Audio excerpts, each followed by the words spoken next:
معرفی خدایان مارول و دیسی. میخوایم ببینیم که این همه میگن قوی ترین فرد مارول اینه، قوی ترین فرد دیسی اونه. حالا در از کدومشون قوی ترن و اگه بخوایم یه لیست چند نفره بگیم ببینیم که کدوم قوی ترن. این همه فرد رو میزه. خدای دیسی پرزنس، خدای مارول واله همگان، سوپرمن، میلکمن، بیانده پیرسکا، لوسیفر و بقیه.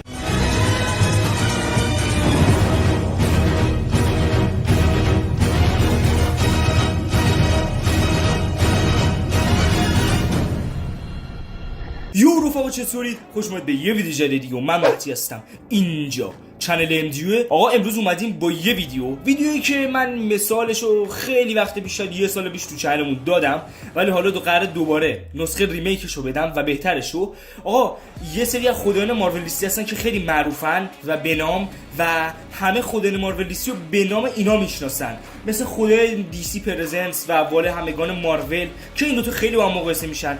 فردای دیگه مثل تانوس رگولاتور، سوپرمن کازمیک آرمور، توبا هالک و بقیه اینا که آقا قراره که اینا رو با هم دیگه مقایسه ریزی بکنیم و البته قبل از اون قراره که توضیح بدیم که اینا کیان و کجا و کدوم سطح مارول و دیسی قرار میگیرن و اینکه خب در اصل بزرگترین سوال ممکن بپردازیم: قوی ترین فرد کامیک کی میتونه باشه؟ اصلا مشترک یا نه؟ قبل اینکه ویدیو شروع کنیم لایک، کامنت، سابسکرایب بتون نره که بزرگترین ما از ماست و همین دیگه. بریم به لیست بپردازیم. لیتس گو. خب آقا همونجور که میدونید میخوام از بالاترین رده ها صحبت کنم، ولی یه رده های مشترک نه، یه رده‌ای که خیلی با هم دیگه جایگاه متفاوتی دارن و قراره که با توضیح خیلی درست حسابی بهتون بفهمونم که کیا با هم دیگه مساوی ان و اگه قراره مقایسه‌ای بشه کی با مقایسه بشن و اگه مقایسه‌ای اصلا نشه به اونم میپردازیم. آقا قراره که به خدای مارول و دیسی پرزنس و واله همگان بپردازیم. ببینید پرزنس و واله همگان از ابتدای خلقت کامیک بودن. پرزنس خدای دیسیه، خدای دیسی و پدر کل جهان دیسی، کسی که لوسیفر رو آفریده و همینطور میکائیل و کل جهان دیسی.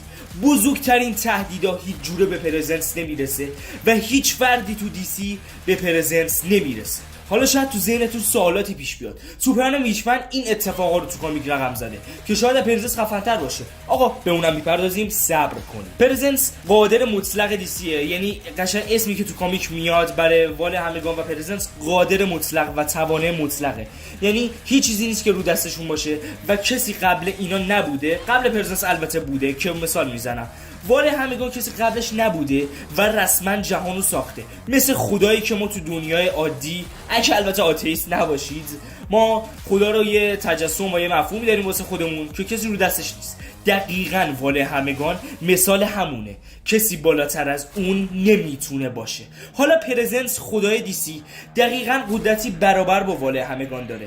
شاید یه سری کامیک فنا بگن آقا واله همگان بیشتر تو کامیک به ما نشون دادن و یه سری فایت بیشتری داشته، پس واله همگان از پرزنس قوی تره. خب دقیقاً عزیز من بحثش اینجاست که خیلی وقته توی فندوم و کامیونیتی خارج کامیک منسوخ شده.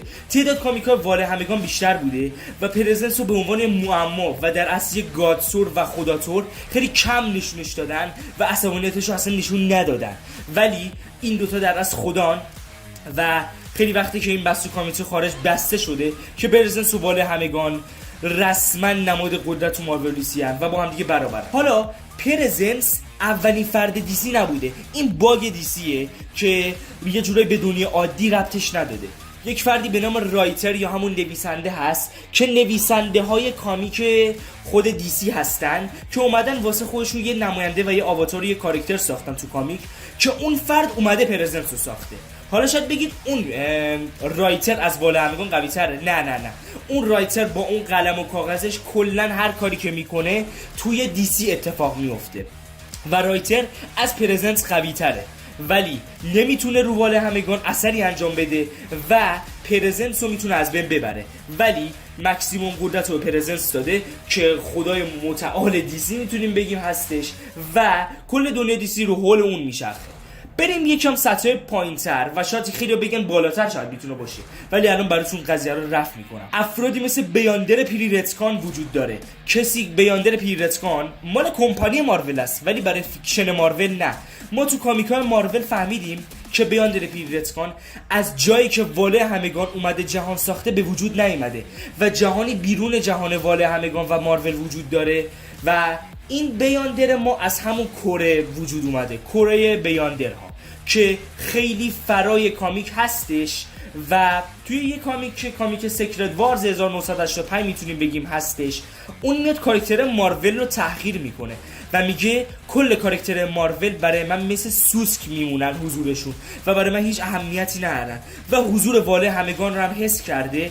ولی از اونجایی که مارول بارها و بارها تو سایت فندوم خودش بالاترین کاراکتر رو واله همگان گذاشته، ما میتونیم بگیم اگه کراسووری قراره که رخ بده، واله همگان به عنوان خدای مارول و نماینده مارول و بیاندر پیرتکان سطح پایین‌تر، به خاطر اینکه بیاندر پیرتکان از سطحی به بعد ضعیف‌ترش هم کردن و توی کامیکا از مولکولمن دقیقاً لهجهش همین جوریه و باید همین جوری بگم، مولکولمن نیست، اومده شکست خورده، پس یه سری افراد پایین‌تر حساب میشه.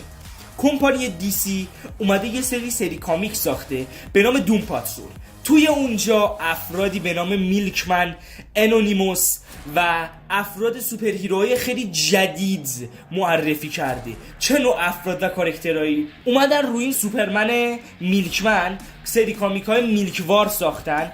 این سوپرمن میلکمن قادر مطلقه و شاید باورتون نشه ماهیتش اینه که میاد به اعضای کامیک شیر میده و دوست داره که رضایت اونها رو ببینه. خیلی مسخره بازیه، کلا کاراکترش رو بخاطر دلغک بازی ساختن، ولی قادر مطلقه، از کل سوپرمن قوی تره و کل قدرت سوپرمنو توی این فرد جمع شده. یعنی حتی سوپرمن کازمیک آرموری که تونست جهان دیسی رو نجات بده، اون قدرتش توی سوپرمن میلکمن هست، به علاوه میلیون ها سوپرمن دیگه که اومدن روش فوکوس کردن و سوپرمن میلکمن سر عصبانیتش اومد یک بار جهان دیسی رو از بین برد. خب کامیکای دیسی واقعا پیچیده است و براتون سوالای ممکنه پیش میاد. دقیقاً درسته. اومدن تو سری کامیکای دوم پاترول این افرادو نشون دادن. مثلا فرد جدیدی به نام انونیموس نشون دادن میشینن پشت کامیک، بالاتر از کتاب کامیکن و تمام اتفاقای کامیکو زیر نظر دارن و اگه بخوان با کوچکترین اراده روی یه تلویزیون کل کامیک رو عوض میکنن. خب الان واسه خیلی کاربرا سوال پیش اومد که آقا الان این میتونه پرزنس قوی‌تر باشه، پرزنس جزئی از کامیکه، اینا رو فرع کامیک نشون دادن. درسته، ولی توی دیتابیس کامیک و خیلی دارم شفاف براتون توضیح میدم و حرفای قلمه سلمه نمیزنم که متوجه بشید. توی دیتابیس دی سی پرزنس رو روی بالاترین سطح ممکن قرار داده تو سایتش و اومنیپوتنت لقبش. اومنیپوتنت یعنی که فرای همه چی، دقیقاً اندازه قدرت کسی مثل سوپرمن میلکمن و افراد سری کامیکای دوم پاترول مثل انونیموس و افراد دیگه که حالا اسمای خیلی عجیب غریب دارن. این افراد اومدن معرفی شدن و اللحاظ شاهکاری بخوام بگیم کامیک‌ها زیادی براشون درست کردن، تقریبا نه خیلی زیاد اندازه سوپرمن مثلا عادی‌ها. یه سری کامیک‌ها که از خدای دی سی پرزنس بیشتر حضور داشتن و قدرت‌های خیلی جالب‌تر و قدرتمندتری نشون دادن. مثلا سوپرمن میلکمن یه جا نشون دادن که روی یه نقشه زیر دستشه، اون نقشه دی سیه و روش قهوه میریزه و کل دنیای دی سی تحت خطر میفته. در این حد این افراد رو فرای کامیک نشون دادن. ولی خب در اصل اگه قراره کراس اووری بشه، قطعا پرزنس خدای دی سی رو از همه میان قوی‌تر میذارن و پرزنس خدای دی سی یک بار با بزرگترین تهدید ممکن جنگیده. فردی به نام The Great Evil Beast حمله میکنه، کل جهان دی سی رو میخواد از بین ببره، از در بهشت رد میشه، در بهشتی که جلوش لوسیفر و افراد فرای کامیک حضور داشتن و با پرزنس تک به تک میشه و پرزنس اونا رو شکست میده. و همینطور بالا همگان که حالا فیتای خوبی داشته و اصلا هیچ که تو مارول جرئت نمیکنه اصلا بیاد سمتش، فقط واسه بعضی از تهدیدا میاد پایین، هشدار رو میده و طی اون هشدار کل مارول خفه میشن و بالا همگان دوباره میره بالا.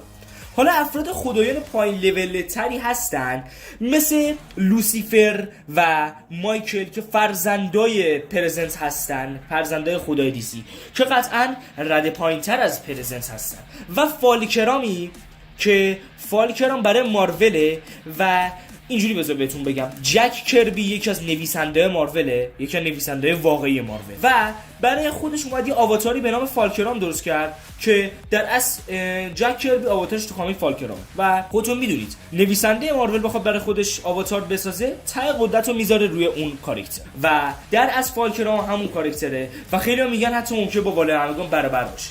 ولی خب طی فیتا و دسترسیایی که بوده و نشون دادن، در اصل فالک را میتونیم بغل افرادی مثل لوسیفر و میکائیل یه مقداری سطح لول پایینتر از لوسیفر و از پرزنس و واله همگان بذاریم و اینا رو خدایان دیگه ای از ما کامیک نشون بدیم که میتونن بقیه رو سرویس کنن. لوسیفر 2 بار کل ورس جهان دیسی رو نجات داده و فالکرامی که تقریبا کل قدرت‌های واله همگان رو داره. تغییر واقعیت، از بین بردن واقعیت، از بین بردن زمان، اصلا سطحش از یونیورس، مولتیورس، مگاورسال و اومنیورسال بالاتره و دقیقاً کل جهان مارول رو اندازه موشه شاید ببینه. هیچ اهمیتی نداره که کی براش کجاست. اونا راحت میتونه از بین ببره با قدرت درونیش. حالا یه سری خدایان پایین لول تر هستن مثل تانوس رگولاتور، توبا هالک، سوپرمن کازمیک آرمور و از این دست افرادی که خدای مارول نیومده مستقیما اینا رو بسازه و طی یه سری اتفاقاتی به وجود اومدن اینا. مثلا سوپرمن کازمیک آرمور تلفیقی از سوپرمن قدرتمند با قدرت دکتر منهتنه که اومد و چه فردی فایت داد؟ فردی به نام مندراکی که اومد کل دیسی رو داشت از بین میبرد و قبلا سری کامیکشو دادیم ما. سوپرمن کازمیک آرمور یه کامیک داره و اونم کامیکشو دادیم، میتونید ببینید. مندراک ویلن این کامیک بود و اومد کل جهان دیسی رو از بین ببره و به بهشتی حمله کرد که فرشته های زیر دست پرزنس بود و اونا رو هم ناک اوت کرد. سوپرمن کازمیک آرمور اومد این ویلن یعنی همون مندراک رو شکست داد. پس ببینید یه سری از خدایانی هستن که طی اتفاقایی به وجود اومدن و اینقدر قدرتمندن و شاید ویلنایی که برای پرزنس و واله همگان ممکنه تهدیدی حساب بشن رو شکست دادن. توبا هالکی که در اصل آواتار والای همگان رو شکست داد. ببینید یه فردی داریم به نام پایین همگان، دقیقاً معکوس والای همگان خدای مارول که نشون داده شد تو کامیک بخش دارک و آواتار خیلی سطح پایین خود واله همگانه. توبا هالک اومد اون رو شکست داد و قدرتش رو گرفت و به یکی از قدرتمندترین کاراکترهای کل فیکشن مارول و دیسی تبدیل شد. کسی که با قدرت سوپرمن کازمیک آرمور میتونه تقریبا برابر باشه و همه تغییر واقعیت و تغییر زمان و از بین بردن زمان و با فکر کردن ساختن یه جهان و همه اینا رو داره. حالا مثلا یه خدای دیگه ای وجود داره به نام تانوس رگولاتور که یکی از آواتارهای واله همگان که خیلی حالا آواتار ضعیفی بوده رو شکست داده. این خدایان سطح پایینتر از افرادی مثل لوسیفر و مایکل و فالکرام هستن و در از اون افرادم میشه گفت شاید برابر باشن با میلکمن و اینا. همه اینا هم از پرزنس و واله همگان شما مطمئن باشید که ضعیف‌ترن و اگه قرار باشه کراسووری مارول و دیسی بدن از خدایانشون، واله همگان و پرزنت رو به علت وجود یه همچین قضیه تو واقعیت از همه بالاتر میذارن و قطعاً میتونه بالاتر از همشون باشه، جوری که تو دیتابیس مارول و دیسی تو سایتاشون این دوتا از نظر سطح لولی بی نهایتن و کسی رو دست این دوتا نیست. و بعد این افراد میره به سطح‌های پایینتر، افرادی که حالا قدرت‌های نسبتاً پایینتری دارن مثل گریت دارکنس، تانوس اصلی که در از اولین ورژن از تانوسه و قدرتمندترین ورژن و هی میره سطح پایینتر. ولی خدایانی که بخوایم مقایسه کنیم، خدایانی مثل بیاندر، پرزنس، واله همگان و بقیه از همه قوی ترن اینا. و رایتر یه جنبندی بخوام بکنم، رایتر در اساس بقیه اعضای دیسی قوی تره. بخوام یه فکتایی از رایتر بهتون بگم اینه که یه فرد معمولیه که تو کامیک دستش قلم و کاغذ میگیره و کوچکترین نوشته روی این کاغذ انجام بشه کل کامیک عوض میشه. خیلی جالبه. و یه فکتی هم بخوام راجبش بهتون بگم، تنها کسی که از حضورش اطلاع دارن خود لوسیفر فکر میکنم باشه با پرزنس و بتمن. آره درسته، بتمن دیوز اونجا هم حضور رایتر رو حس کرده. پس قدرت مسئله فرد مارول و دیسی پرزنس و واله همگانن و اینا خیلی بحث قدیمیه تو کامیونیتی خارج که آقا بیاندر پیرسکون قوی تره یا مثلا لوسیفر یا پرزنس و واله همگان که خیلی وقته به پایان رسیده و میگن خود مارول و دیسی اون دوتا هن. از اونا پایینتر میشه گفت سوپرمن و میلکمن و بیاندر و ایناست که اینا رو با هم دیگه نمیشه مقایسه کرد. برای این چند تا کاراکتر مکسیمم قدرت و لول رو گذاشتن و با ببینیم که چی قراره پیش بیاد تو آینده دیسی و مارول و ببینیم که آیا از اینا کامیک میسازن و اگه بسازن قدرت اینا رو تا کجا پیش میبرن. اونه که از این ویدیو خوشتون اومده باشه، اگه خدایی از مارول و دیسی مد نظرتون بود که من نگفتم یا جاش انداختم، حتما بگید تو کامنت ها که براتون تو ترتیب بندی بیارمش. دمتون گرم که تا اینجا ویدیو با من همراه بودید. لایک و کامنت و سابسکرایبتون نره که بزرگترین حمایت از ماست و همین دیگه بدرود.